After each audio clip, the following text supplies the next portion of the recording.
Сәлем достар, бүгін пияздың пайдасына тоқталатын боламыз. Мені жоғалтпас үшін лайк басып, каналыма тіркеліп, жаңа видеоларымды көру үшін қоңырауша белгісін басып қойыңыз. Көзден жас ағызатын пияздың тағам дәмін кіргізумен қатар емдік қасиеті де бар екен көпшілік біле бермейді.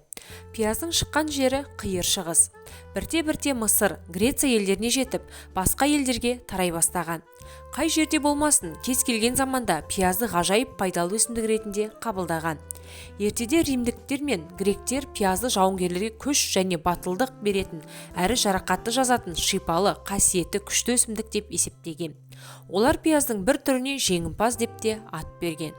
Қиыр шығыс пен Сібір елдерін аралаған жиһанкездер пиязбен қырқұлақ ауруын емдеген. Пияз құрамда түрлі дәруменге бай, минералды тұз, органикалық қышқыл, зиянды микробтарға қарсы төтеп беретін, көзді ашытатын ұшпалы фитонцид деген зат бар. Ол ауадағы ауру тарататын микроб бактерияларды жояды. Пияздың сөлі емге пайдалы.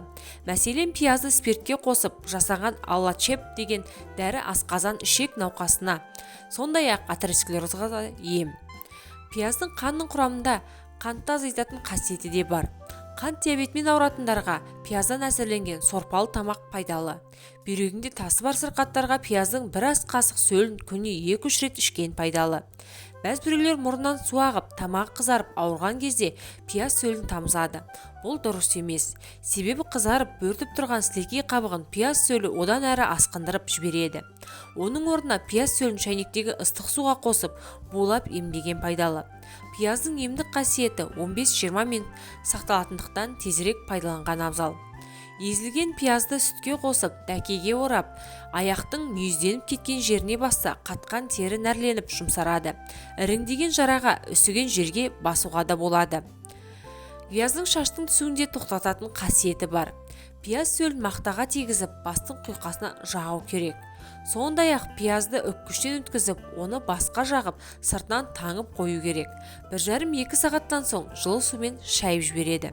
Үпкіштен өткізген пиязға сұйық май, жұмыртқаның сары уызы мен бал қосып, құрғақ шашқа жақса, шаш түсуі мен ұштануын тоқтатып тез өседі. Апельсин мен лимонға қарағанда пияздың құрамында аскорбин қышқылы көбірек. Қазіргі таңда жер жүзінде пияздың 400-ден аса түрі белгілі. Пиязды жылдың кез келген маусымында пайдалануға болады. Ескерту: пияздың емдік қасиетінің шипасын көру үшін алдымен дәрігердің ақыл кеңесіне жүгініңіз. Себебі бірқатар ауруларға пияздың пайдасынан гөрі зияны мол болып келеді. Қазақша каналдың дамуына үлес қосып, лайк басып, комментарий жазып, видеоның соңына дейін қарап, жақындарыңызбен бөлісе отырыңыздар. Назарларыңызға үлкен рахмет.